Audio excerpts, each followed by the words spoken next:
All right, good morning, good afternoon, good evening. We got people from all over the world here today. It's kind of fun. Last week we didn't have any guests. It was just me and Wally. But we're doing this Tuesday at 10 a.m. Eastern time show because we can get on people like Kieran next to me. It's midnight there in Australia. How you doing, Kieran? I'm good, mate. I'm good. Getting more excited as we go along with waiting up for Leon. I think it's going to be an exciting time, isn't it? Another 2 games, another 2 great memories, hopefully. But yeah. I can't wait to kick off with that. But yeah, and then we got Rio, who's in London right now. How you doing, Rio? I'm okay, thanks, mate. Just riding on the crest of a wave of being a decent football team for the first time in God knows how long. Yes. And Robert, where are you at? I'm in London as well. I'm in Croydon. Yeah, I'm in Croydon. Unfortunately, right? But there you are. Well, it's better than Lowell, Massachusetts. So I doubt that severely. You should come visit sometime. I'll show you around. Why would you want to? Sounds wonderful. And Wally, the King of Prussia, beneath me there. How you doing, Wally? I'm good. We're, King of Prussia, Pennsylvania. We're doing good here. Not sunny though. Not sunny in Philadelphia for once. So anyway, kind of gray. Yeah, it's been weird. We were just talking about weather before we get on, but yeah, it's been a weird one. Yeah. But yeah, let's before we start talking about Everton, I did want to mention a couple positives, which it's really rare for me to say. So first and foremost, anytime that we beat Spurs at any level, whether it's the women's team, the men's team, or the boys, the under-23s picked up a 3-1 victory against the Spurs, and Sonny Perkins banged in another goal. So that's they won 3-1. So that was kind of neat, and they've been doing very well this year. They're top of the table, and with victories over Leicester recently, a draw with Southampton, and before that they drew to Chelsea, but anyway, they've been playing really well, which I love to see and just know, because we cry all the time about, we do it, with me and Wally cry all the time about we should start thinking about our youth players, right? Well, we got plenty of them down there, which is nice to know. I mean, whether Moyes uses them or not, it's nice to know that we have promising young youth.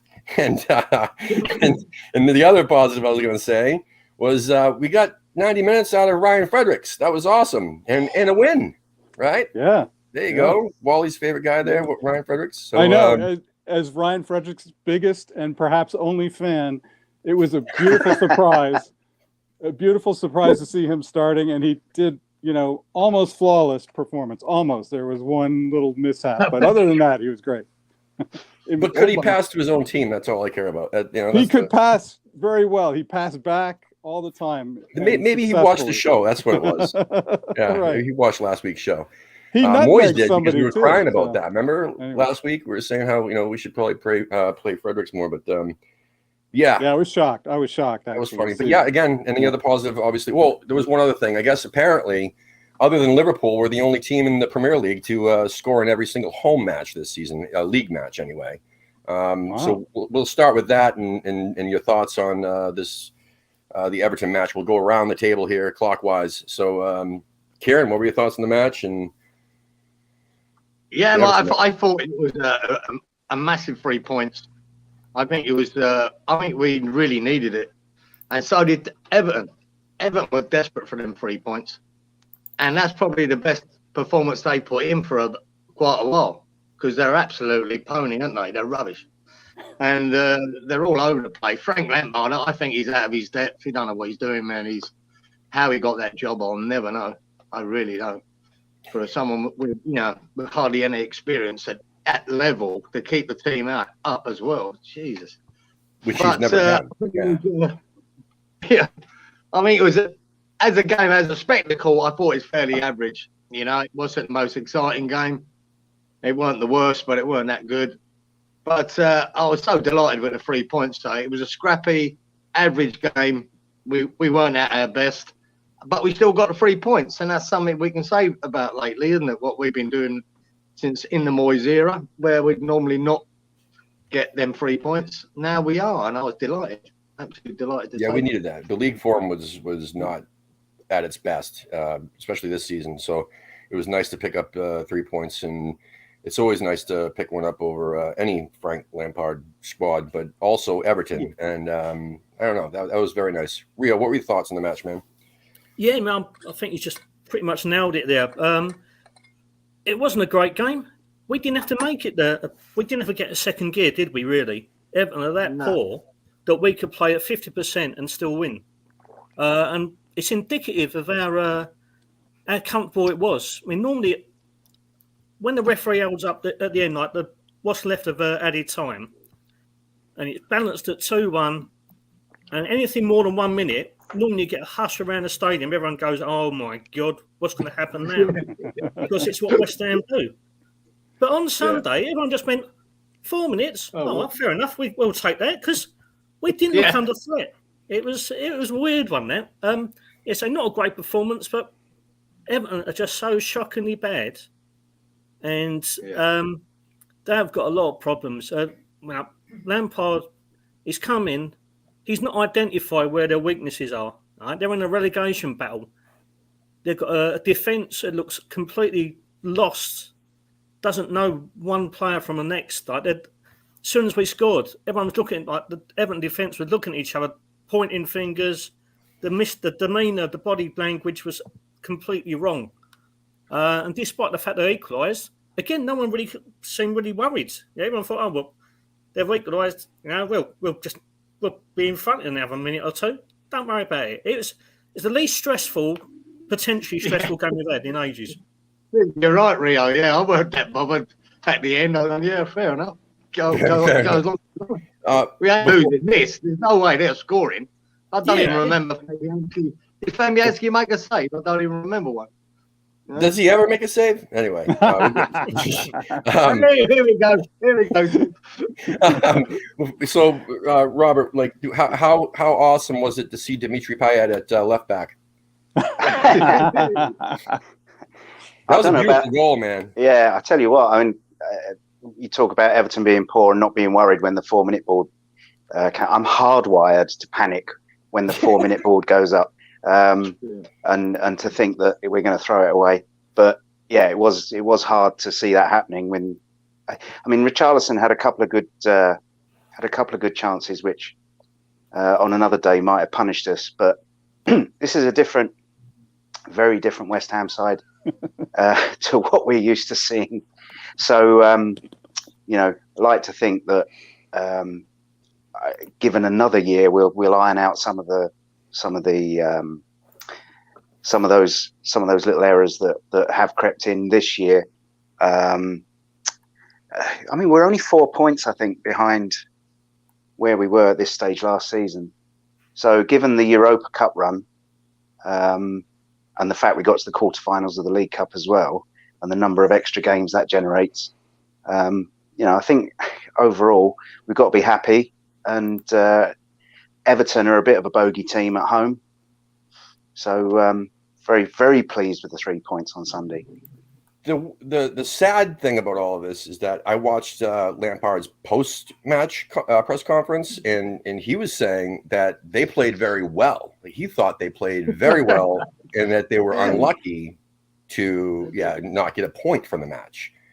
He thought they should have at least had a point. Now that's just sad. I think having more or less slated the team in midweek, didn't he, and said that they weren't doing it. And if he'd piled into them after this game as well, he would have lost the dressing room sooner than he's going to anyway. Oh, it's over. Yeah. You guys. I mean, we'll go talk about that after. But Wally, what were your thoughts on the match, my man? Obviously, we know you were very happy to see the team sheet. I have to. Well, actually, I was going into it beforehand. I was very confident. I wasn't worried. Everton's form was bad. Then, when I saw the team sheet, I actually got really nervous because my man Ryan Fredericks is starting, and I feel responsible for him in a way. So that made me nervous. But then when you look at Everton's front line, they've got Dominic Calvert-Lewin, they've got Richarlison, Iwobi, a lot of big names, Decore, big, huge names. They got Dele Alli on the bench. It's like, oh man, I started to get really nervous. But, once we scored, things calmed down. That beautiful kick by Cresswell, that was fantastic. And another highlight was having Bowen back. Wow, that was great to have him. And, he put in, yeah, exactly. Going forward, when on the break, he just makes it for us. So, I'd love to see Bowen back and scoring. That was key. So hopefully we can continue, and hopefully he can contribute on Thursday as well. All right, yeah. So before we start talking about Thursday, we'll just go backwards around the table, starting with Wally. And you think Everton are going to stay up, or are they going down? I think that, a lot of people are saying their Burnley match is tomorrow, and that'll probably be a telltale. If they lose that, then they might go down. But honestly, they have some games in hand against the other ones, and they're not in the bottom three. I don't think they'll go down unless they lose badly to Burnley. Okay, Robert. I think they're in big trouble. Because, Wednesday's an important game. I think if they win that, they'll probably be okay. But they haven't shown me enough to make me think that they will. I think that they've got a horrible run in. They may well have games in hand, but I think they've got to play Chelsea, Man City still. Oh no, they played Man City. They've got Arsenal on the last day at the Emirates. It's really I've got nothing against Everton, but I always like to see those that have been in the Premier League for forever and a day finally slip up. So it would be great. It would be great to see them go down, even if it's just for a year.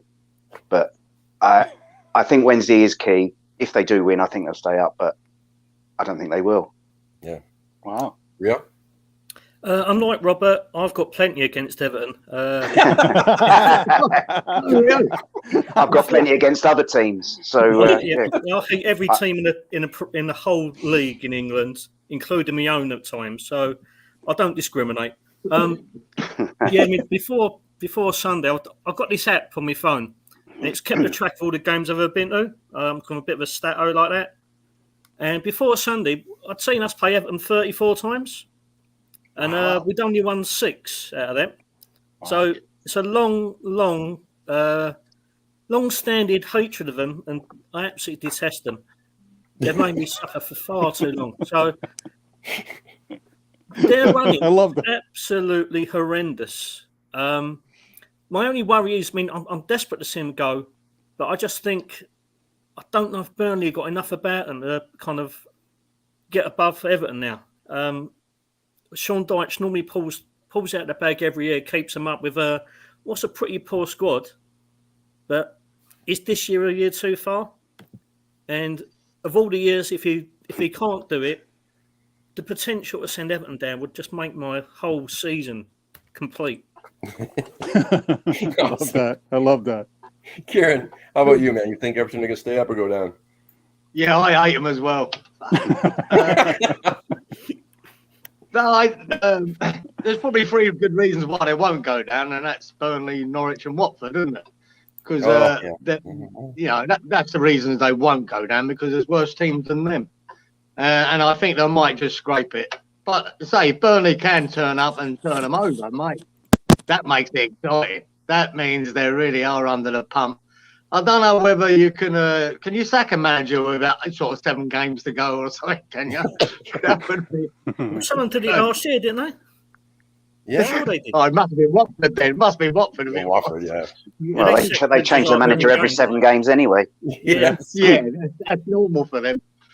But yeah, I think that he's lost the last 6 games out of 7 or something. It's relegation form. It's really piss poor. When you think that game against West Ham, that's their improvement. That's them improved, having a good game, and they were fucking shit. I don't know what Calvert-Lewin. I'm going to give Calvert-Lewin the benefit of doubt, saying he's not fully fit, he's injured, because he's rubbish. All right.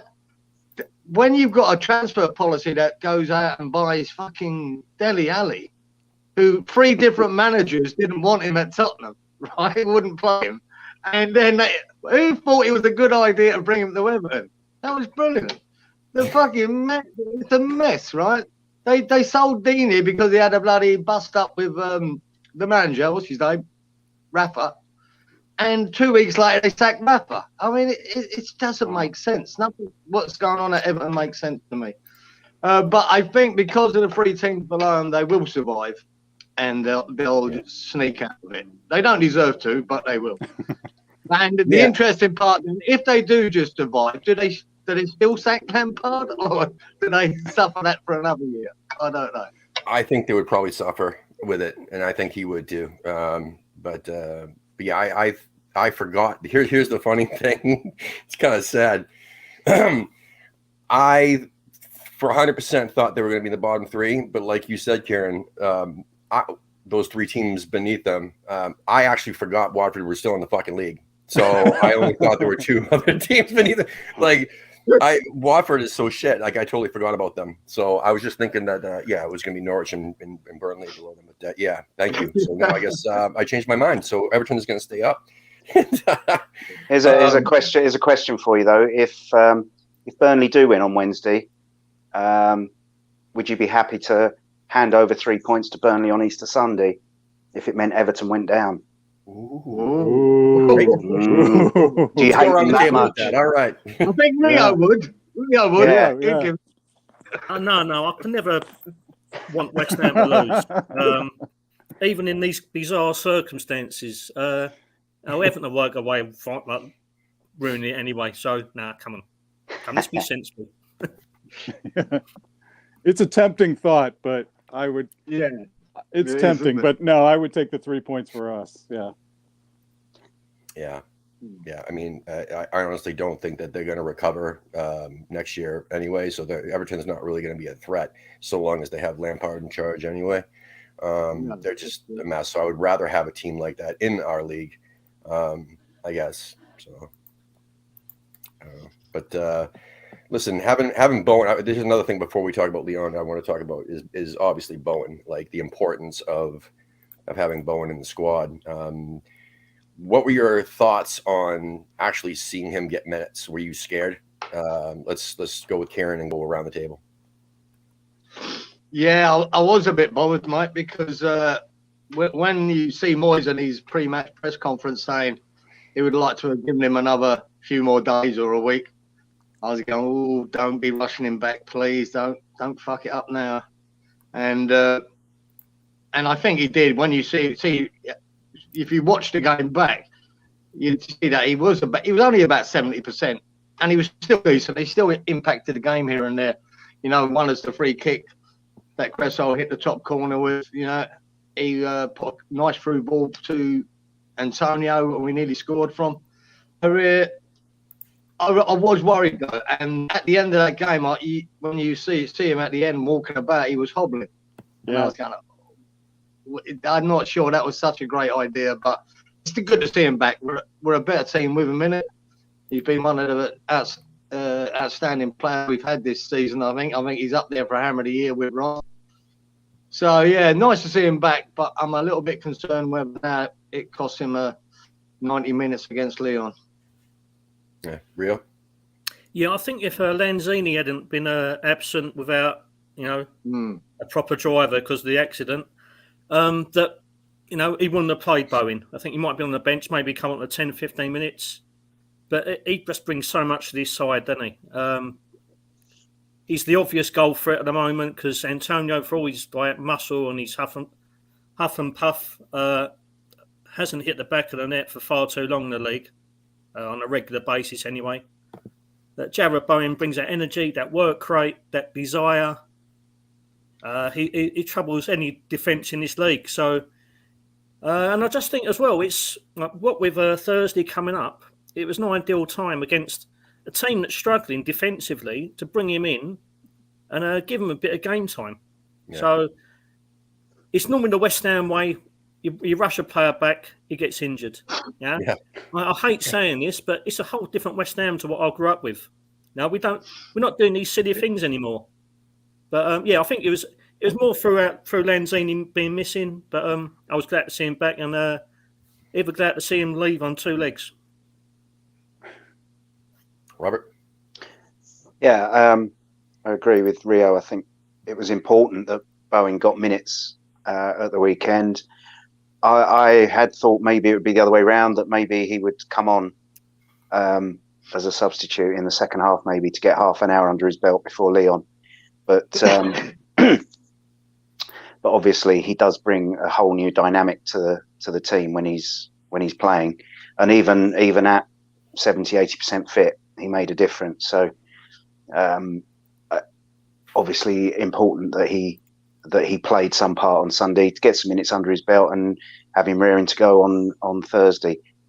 I think he's going to be vital if we are going to progress in Europe. His role is, I don't think we can do it without him.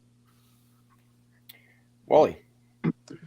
Yeah, besides this surprise start at right back, I was definitely surprised to see Bowen starting.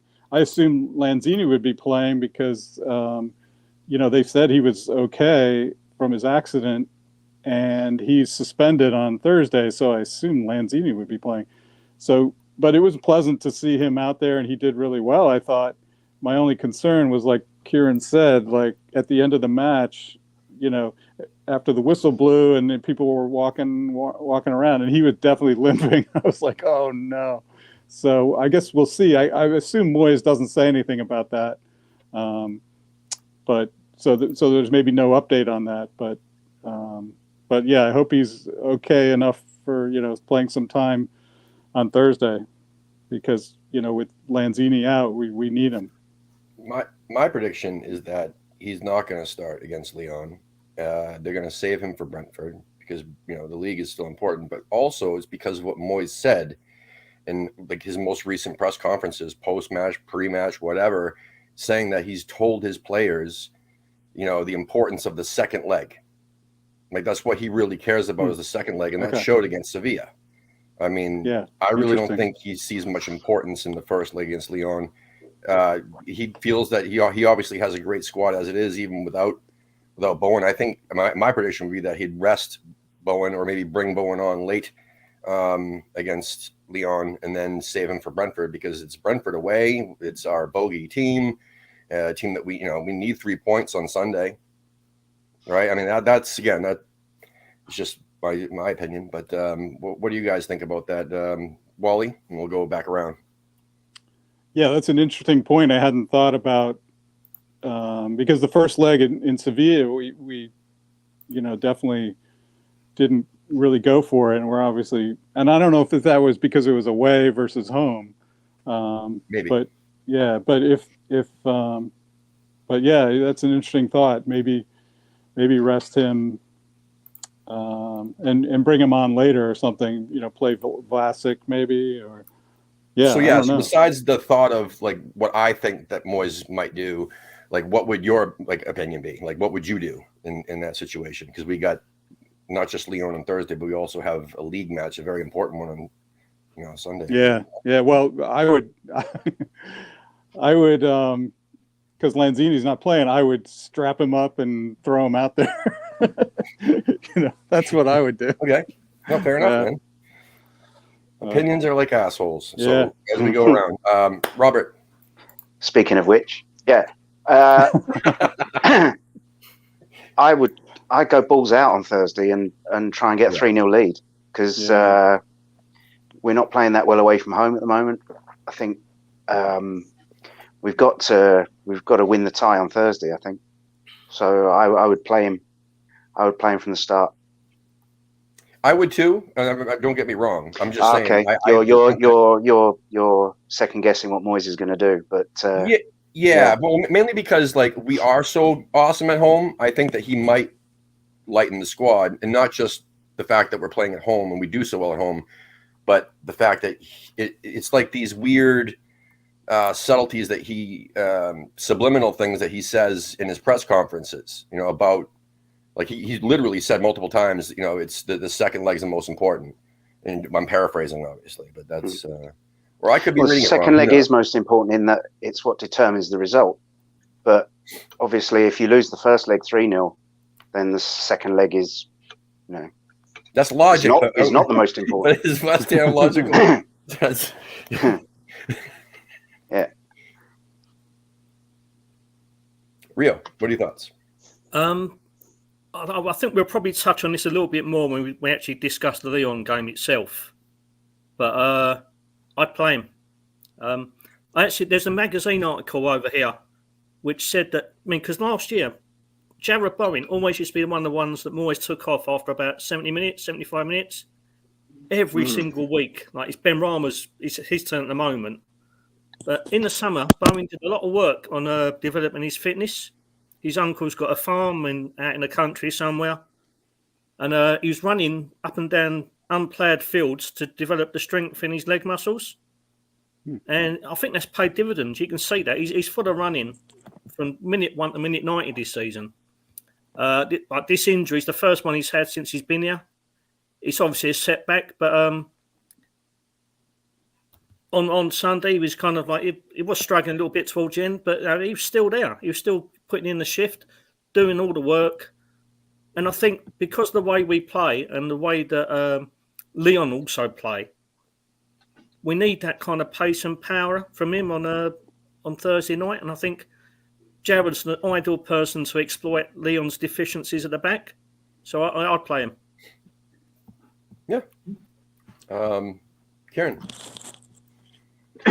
Yeah, I think because now we're missing Lanzini, I think that's a big loss against Leon. I think he would have been ideal in there, in the middle there with Rice and Suchet. I'm really disappointed he's not playing. He could have been the key. I'd play Bowen. If he's 90%, I'd play him. Because I think we're going to need him. I really think I would love to have been this first leg, been away first. I like against Seville. I was happy going out there and losing 1-0. I knew we could still win. I was confident that we'd get them back home and know what we had to do and score a couple of goals. And in the end, we did. But the first leg at home is always a tricky one because you don't know what you need. I believe we need 2 clear goals. I think we need to be 2-0 up going there because then we're going to have a really tough away match. And Nugs Leon are a good side. And we've got to perform at home. And I mean, without Bowen on there, what are you left with? Are you left with Vlasic? He hasn't.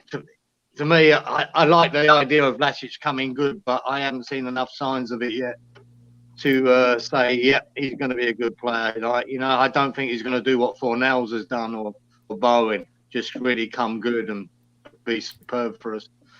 I just don't see it in Vlasic. So it's a tricky one. And remember, as you said about his press conferences, one thing you've got to take into account with Moyes, he lies a lot. He's an absolute lying bastard. You don't know what he's going to do. Right? He misleads everybody, doesn't he, with his conferences? You don't know what's going on. I don't notice anymore. I tried to second guess him before. He just lies, mate. He's bullshit. All right. Well, let's talk about the match. Let's do it this way, right? So basically, give me your lineup, what you would do, or what what you would want for Leon on Thursday, and then what your prediction would be for this Thursday match. And start with you, Kieran, and then we'll go around. Yeah, well, I'd get Wally's player and I'd put him back on the bench. Fredericks, sorry, you're being hooked, Freddie boy. You're being hooked for this one. I don't know if Sufal is 100% fit. I'd probably play him. I'd play Bowen. I'd basically start with the same team we had against Everton, and maybe swap Fredericks for Sufal. I'm not sure. Again, you never know with Johnson. I don't know what Johnson just, we didn't expect him not to be playing on against Everton, and all of a sudden he's not in the squad. So Moyes ain't telling you anything about that. What was anyone heard any news on that? Was he injured? Is he out for the week? Even Johnson might start, but so we got 3 right backs that might start. So any one of them.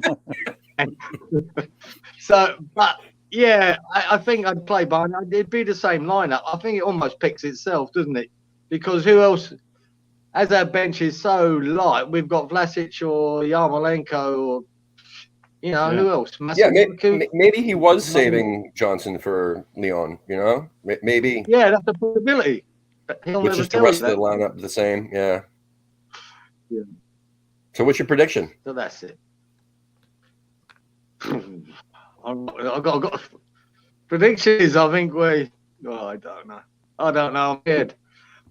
I've got my pessimistic West Ham head of 50 odd years in this side of my head, and I've got my heart. My heart says we win 2-0, and we go there and then hold on to it. My head is telling me it's going to be tighter than that. I think if we're lucky, we might win by 1-0. That's it. All right. So Rio, your lineup and your prediction. I think obviously the only major change will be in goal because he's made it clear Areola's his cup keeper. Oh yeah. And Yeah, I forgot about that. He's done pretty well. I mean, that save in the Seville game was absolutely outstanding. Barring one or two errors throughout the season, I think Areola's done a really decent job. At right back, I mean, I think Soufal should start. I think we're a better balanced side when Soufal starts because he offers a little bit more an attacking dimension. And also he's got that kind of work rate as well, and he's a bit more solid defensively. I've got my reservations about Ben Johnson. I hate to say it about youth players, but it's a couple of things he's done all season which kind of really worry me. I don't think Frederick's a start. I'm sorry to say, mate. They're saving him for Brentford. Yeah. We're saving him for the final, aren't we? That's what we're doing. Right, yeah. We'll stick him up front when everyone else is injured. We'll do that. So I think apart from that, it'd be pretty much what we played on Sunday. Maybe a change at right back, change at keeper. What's your prediction? I think we're going to win 2-0. Yes. I'm quietly confident. I like the positivity. All right. Robert, so your thoughts on the lineup and potential lineup and your prediction? Yeah, I mean, I don't really know much about Leon to know whether there should be any, we should be taking anything into account in terms of their attacking threat or anything like that. So I would definitely start with Johnson if he's available. Just thinking about our own potency going forward. I think he offers more. And I think, as Rio said, Areola is nailed on to playing goal. I think he'll be there if we progress into the semis. He'll be playing regardless.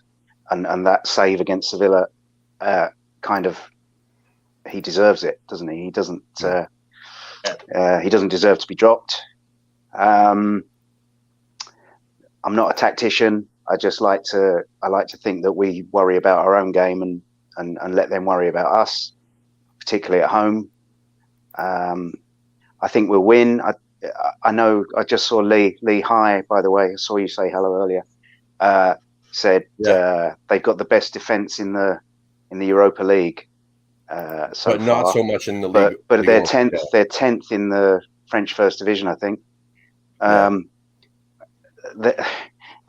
Something's not right there defensively. Surely, something we can exploit. I've got a really good feeling about it. I think we'll win. We'll win by at least 2 goals. All right. Yeah, we had. I don't remember days anymore. My days just blend. But recently we had Katie and Sally interview 2 Lyon supporters from America. I think one of them was actually from Canada, and the other one is from like Boston. But anyway, they were saying that yes, like in Europa League, not only is their defense the best, and then yet in League One, Ligue 1, sorry, Lee, they have like one of the worst. And then same thing, they have 2 leading goal scorers. Like they have 2 super strikers or forwards. One is leading in in the French league, and the other one is their top goal scorer in the Europa League. So it's just it's bizarre. But anyway, they're very optimistic as Lyon supporters that they're going to do very well against us. So I don't know, but that's just supporters talk like us. What's really going to happen? Who knows? But it's very weird that that's the case. Have a look at the bookmakers' odds. That's usually the best indication. Yeah. Yeah. Wally. Up front, Tim, he's highly rated, isn't he? What's that? Kembe. Oh, yeah. Kembe, the front for them, he's meant to be pretty tasty. He's also Yes, meant to and, be then, injured. and they have another I think. one too that's good, but like not so good in one competition, but great in the other. And I don't know. I They didn't do picked my up, homework on fucking Leon. Picked up a couple of injuries at the weekend, and Kembe was one of them. Oh, Lee, lovely, like to hear that. There we go. Thank you. Good stuff. All right. yeah. The So source on that for that note, is my- though, Sorry, we're mate, going to go be on. having. I'm sorry. Go ahead. No. My son keeps a really close eye on all our opponents. He's that age where he absorbs everything. Nice. Awesome. He said that pretty much what we said here in the league. Defensively, they're a mess, and they're really vulnerable to counter attacks, which should suit us. Yeah. And he said, I think Kembe was one of the injuries, and one of the midfielders. I'm just going to try and check his name. Kakare. Both picked up knocks and are both doubtful. So hopefully that plays in our hands a little bit more as well. I hope so. I mean, I'm optimistic just regardless. But before we get to Wally, I just got to mention we're going to be doing our post-match show for the Lyon match. So I think at 9 p.m. Eastern time on Thursday, we're bringing those two Lyon supporters back to do like the opposition post-match, kind of like we did the preview with them. But we're going to be doing that for both of our the first and second leg. So it'll be nice to, banter with them. So make sure everybody like checks that out and tunes in for that. But Wally, yeah, man. All right. I think I know what you're going to say about your lineup. So yeah, lineup and prediction. Yeah, I'm keeping the lineup the same except for Areola. Bring in Areola. I think Fredericks, earned the spot, and also his pace, and they're pretty pacey. So I think he'll serve well. He had Richarlison had to go the other side because he couldn't get past Fredericks. So anyway, Frederick, you got to remember though, Wally. If Frederick had scored 2 own goals, you'd still have him in, yeah. Oh, absolutely, yes. I have only positive eyes for him. Obviously, the store was probably shocked when this order came through for a Fredericks jersey. But, yeah. Anyway, at least your favorite player is still with the club. Oh yeah, true. Yeah, but probably not much longer, unfortunately. But anyway, you can join Tompkins over in Palace. Yeah, maybe Palace. Yeah, yeah. So as far as the score goes, I see a lot of goals. I think it's going to be 3-2 to us. It's just going to be a goal fest. Fun to watch game. That's my opinion. I'm on the same notion there. I really am, man. And it's funny because I'm going to continue to predict a 7-1 victory until we actually get a 7-1 victory. So I predict 7-1. In the first leg alone. And well, that'll suit us nicely. Yep. And no, I think it'll probably be like we said. I think that Johnson was probably getting rested for. I think it was for this Lyon match, and but I think the rest of the lineup will stay the same, with exception of obviously Areola, who definitely deserves. And I heard that we're going to be probably keeping Fabianski around for another year, and I was like, you know what, absolutely, Areola is going to need a backup. So next season. There you go. So yeah. If it's 7-1, I'll still be nervous in injury time. That's right. Or the away leg. Yeah. All right. So Rio and Robert said there, when you go back to Areola, that one save he made against Seville, which was world class. That got us to the to this round, this quarter final. It really did. Mm-hmm. Well, it did, didn't it? Because if that goes in, we lose the tie, I reckon. Yeah, I agree. It's all over, Rob. I don't think we come back from that. What a save that was fantastic. All right. Well, since we've already wrapped up the Lyon bit, let's skip a little bit forward. I guess we might as well, because we got about 20 minutes left. Let's talk about Brentford then. Might as well. You think we're going to be battered and bruised heading into that away match this Sunday, or do we stand a chance? Looking at our away form this season in the Premier League is not that hot, and plus our record against Brentford isn't that great either, is it? let's start with Wally and go back around. Like, what are your thoughts on the Brentford tie? Yeah, I'm concerned about that because just like Tottenham, after the big, massive European match, and we came and Tottenham, it was either going to be we were going to be continuing our high from the Sevilla match, or we were just going to be tired and and unfortunately it was the latter. So I'm concerned. Brentford away, it might be the same case. I think we'll see Lanzini for sure play. Then maybe if Bowen plays Thursday, maybe he gets a rest. I don't know, but yeah, I don't have a good feeling for that. Hopefully, I would be satisfied with a draw. I guess like a 1-1 or something. Yeah, just looking real quick. Obviously, well, we only have one Premier League match against them, obviously, and that was a 1-0 loss. But their form is about the same as ours. 3 wins in the last 5 matches, and but they smashed Chelsea. They're coming off a 4-1 victory against Chelsea at Chelsea. And then they beat Burnley 2-0. They beat Norwich 3-1, which really doesn't say much, but they lost to Leicester 1-2, and then Newcastle 2-0. So they're 14th in the table, but they've got 9 Premier League wins this season, and that's for a small club like that. It's pretty decent, man. So I just want to say that before we go to Robert. Robert, what are your thoughts? Yeah, I mean, historically, the Sunday after a European match is quite often a struggle. It hasn't been so much this season, but I don't know if you've seen. I've been doing some videos that I've put up on YouTube of West Ham history. Yeah. Starting in '74 when John Lyall took over, and the '76 Cup Winners' Cup run. Everyone talks about the semi-final against Eintracht Frankfurt, but in the quarter-final they played Den Haag of Holland, and they were 4-0 down at half-time in the first leg. I'll get to my point, don't worry. They were 4-0 down in the first leg, and they won the tie by getting away goals counted double then. But so they got 2 late goals in the first leg, 4-2 going into the second game. Won the second game 3-1. That effort, they played Arsenal away on the Saturday, got spanked 6-1. So I think things are slightly different now in that squads are a bit bigger and what have you. But I think a lot depends on what happens Thursday night as to what happens on Sunday. If we canter through, okay, I think we'll give Brentford a decent game. I'd be happy with a point, to be fair.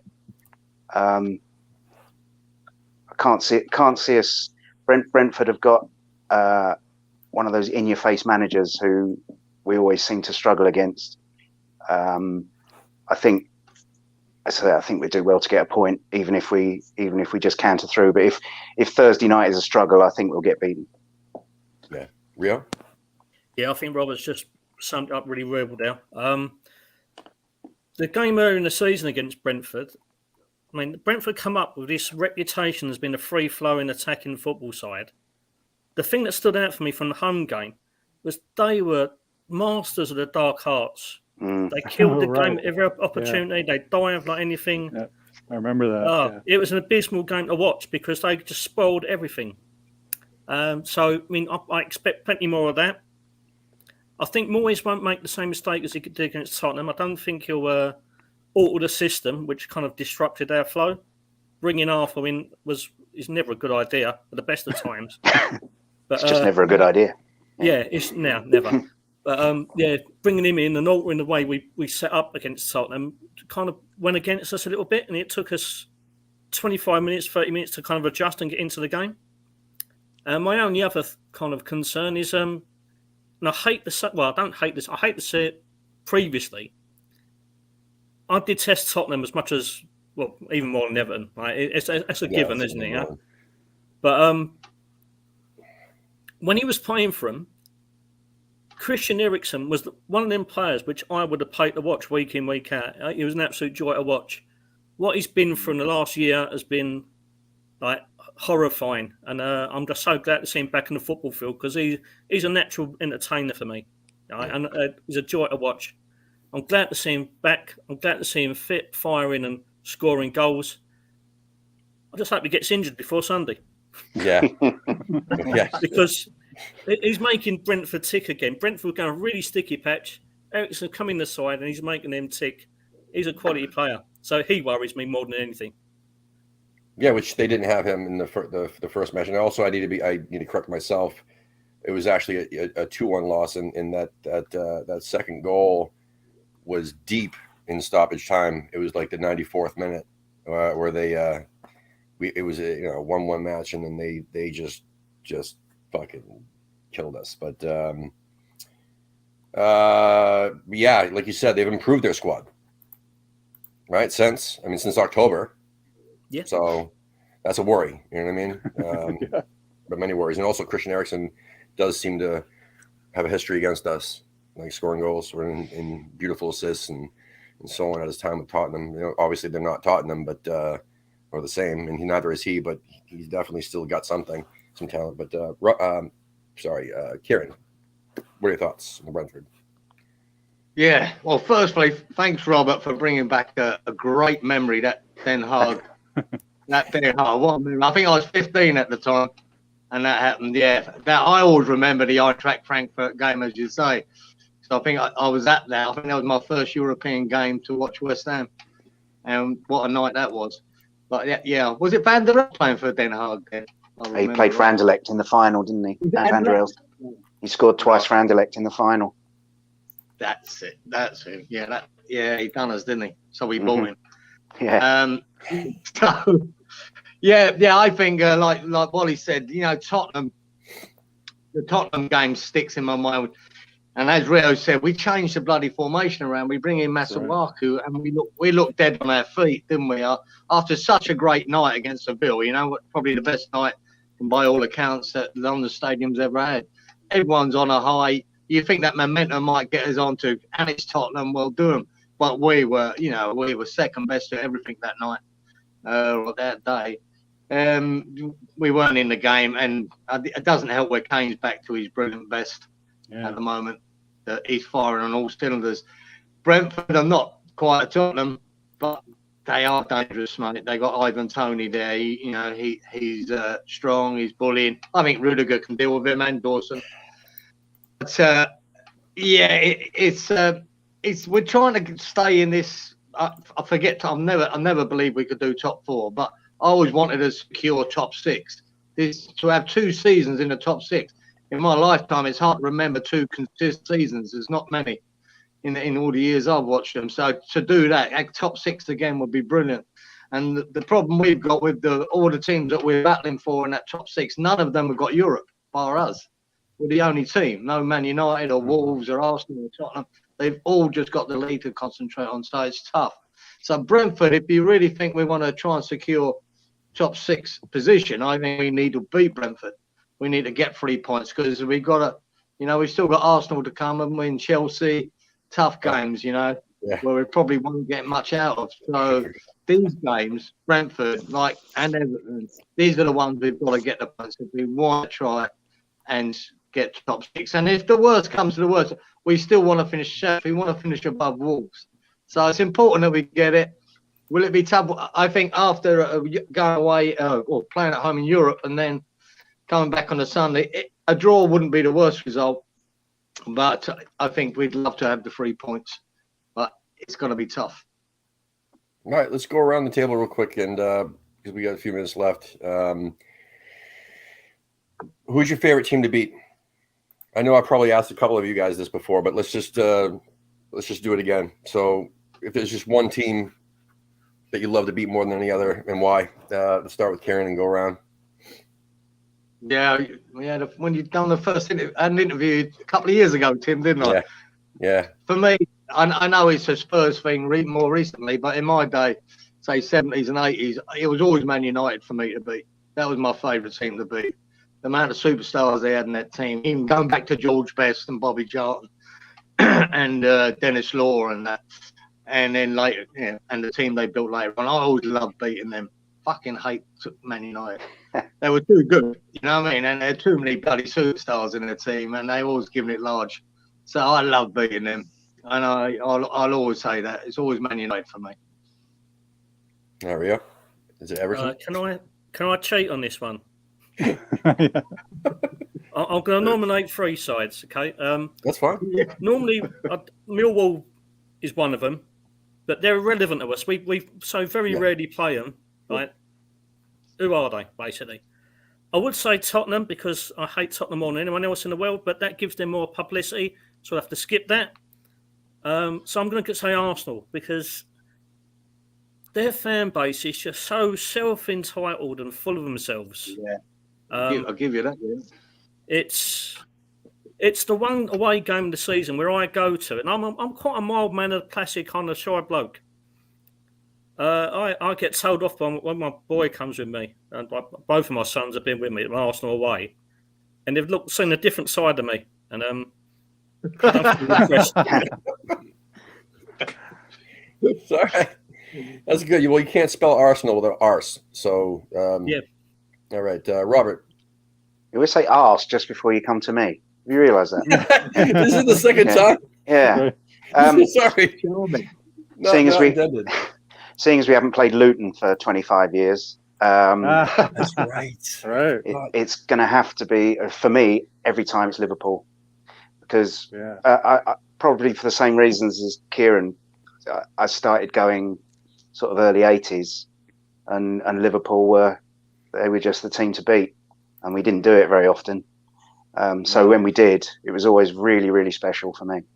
And I know, I mean, it's not quite the same now because Liverpool they're just part of that group of teams that are just a little bit out of reach for us in terms of equality. But in the 80s, anyone could beat anyone in the league, but we just couldn't beat them. And after that 81 League Cup final as well, that was absolute heartbreak. With their offside goal in the final and everything else. And for me, it's always been Liverpool. It's been a hard one to shake off, but I really, really, it's not so much that I hate them. It's more that I really enjoy it when we beat them. So there's actually a possibility that we could be playing Luton next season. Yeah, I've seen that. Bit nervous about that. Are you rooting for them to come on up so we can give them a good punch No, down? I fucking hate them. I hope they lose on penalties in the playoff final. They bring in that artificial pitch. Was that fucking Luton, wasn't it? Yeah, don't start me. All right, Wally. I have to agree with Robert. I would go with Liverpool because in the U.S. we have, if one Premier League team is supported a lot, it really is Liverpool. And their fans are very entitled. They think they own the place. And in Philadelphia, we go to a bar called Stowe's for the West Ham matches, and around the corner is a bar where all the Liverpool fans go. So there's nothing better to me than walking.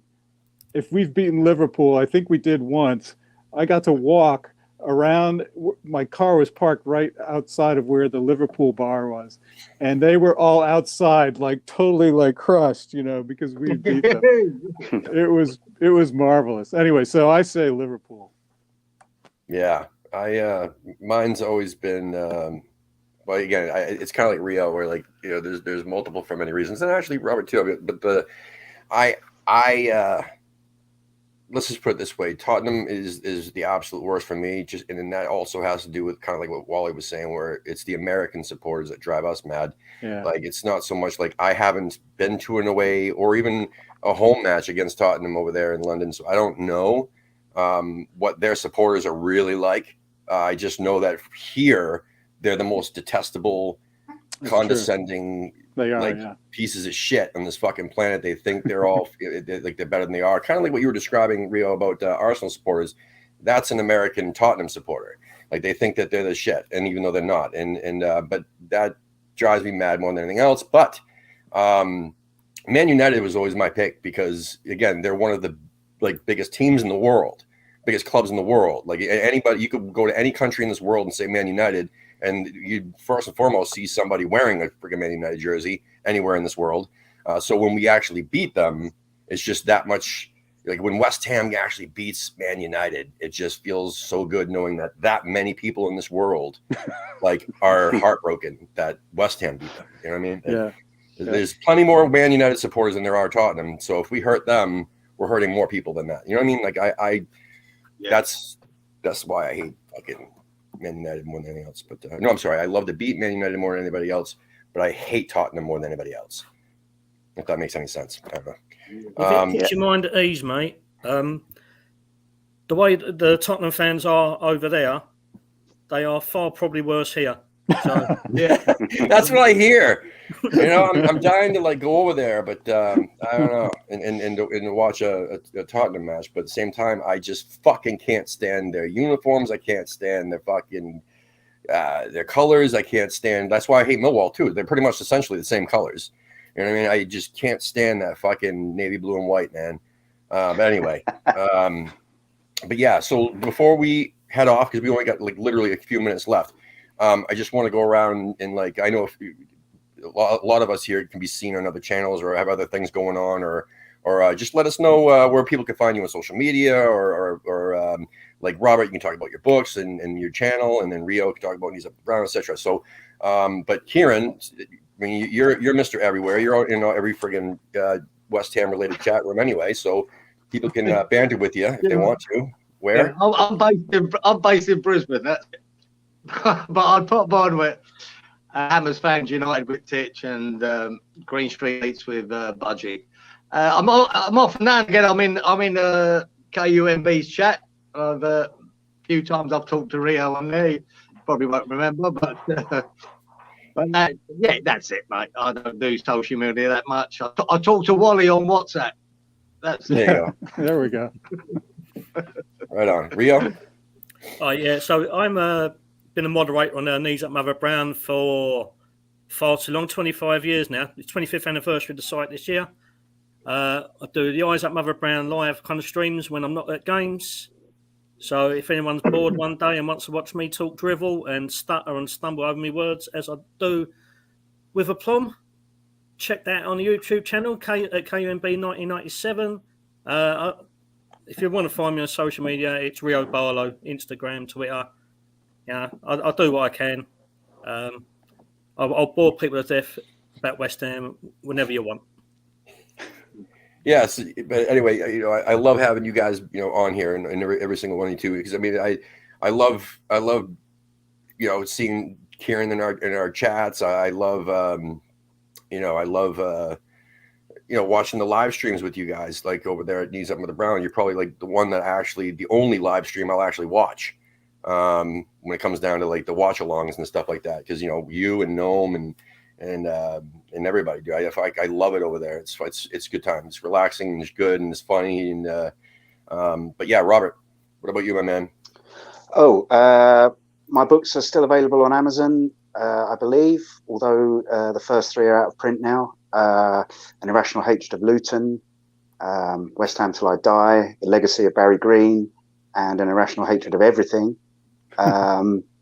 And just started these videos, which I'm posting up on my YouTube channel, which you can find just by searching my name on YouTube or the John Lyle years. They've gone down pretty well with those that have seen them so far. Yeah. So I might see that, Robert. I didn't realise you had a YouTube channel with that, especially that sort of era. Yeah, I think you'd enjoy them, Kieran. Bring back a lot of good memories for you. It's just 74, 75, just a bit before my time, about 3-4 years before my time. But but we're working our way through the John years. One posted up every week on that channel. So by all means, take a look. And Rio, his hatred of Arsenal. My very first away game was Arsenal away in 1975. I was 14, and we took their North Bank. If that's any good. Yeah, I know the story well, mate. Know the story well. Mr. Wally, we need to get you a damn game show again. But yeah, where can people find you, talk to you, whatever? Well, See ya. yeah, I mean, it seems like Tuesday mornings we're doing this Yeah, regularly. Yeah. Maybe we should play some games next week. Yeah, there we go. Yeah, exactly. But yeah, Robert, I think your books are still on the Kindle. I've been able to get them on my Kindle. So even if Yeah, they're the out of first print. one and the last one are both on Kindle. Yeah. Okay. So yeah. So even if they're not print anymore, and honestly, Yeah. I don't really read print books, so I go to the Kindle and the listening, the listening Audible, apps. But yeah, Audible. That's right. Thank you. Yeah, But we should yeah. have someone. We need to find someone to narrate your books. That would be cool. Oh yeah, that'd be Get them in fun. Audible. There we go. Yeah, maybe once I finish these videos, I'll have a crack at that myself. I don't Yeah. know. All right, there you go. Right on. Yeah. Good stuff. All right. Thanks to everybody in the live Okay. chat. We had quite a few people in there. We had Lee and Oh, Russ. Wow. and Russ and Gaza and Robert Gates and Luke Legend told us to get a room because it's a love fest right now. And PJ Miller from Kansas City and Hammerette, etc., etc. We have a lot of good people. And Robert Agresto, our good friend, who's going to join us next week. Awesome. So we'll at least have Robert next week. So what we've been doing with these Tuesday shows is, well, Wally and I said that, you know what, us two will be the same every single week in the mornings here for us. But we're going to try to get different people on every single episode, someone who's not been on with Tuesdays with us. But we wanted people who've been on our channel before, obviously, and that's why we invited you guys on today. And thank you so much, Rio and Robert and Kieran, for coming on with us. Yeah, I mean, who knows what's up next week, other than I know for a fact we got Robert Agresto coming on, and hopefully some more people, and we'll continue to do this. Still looking for a host for 2 different game shows that we were developing. Also looking for hosts and co-hosts in general. I mean, it's life happens, and some people just can't find the time to do shows every single week, but we would love to have shows every single week. So if you guys in the chat or watching this after the fact, if you want to, do something with American Hammers Network, come on, join the fun. Also, I got to mention before we leave here too, there's a link in the description for our shop. Help support our channel, buy some cool stuff. We got tons of cool stuff in there. Like supporters groups, logos on different merchandise, and also other cool things like Skeletor spray painting Spurs suck on a wall. Uncle Sam giving the finger, Dear Spurs, with the finger, and all that other good stuff. Good stuff all around. But anyway, thank you everybody in the chat. Thank you people watching this after the fact. Please hit the like button on this video so that me and Wally will continue to do these. If no one likes it, then why would we be here? We'd be in Millwall, right? All right. So I'll talk to you guys off the air real quick, but everybody else, have a great day, evening. Pleasure. Come on, you Cheers, guys. Tim.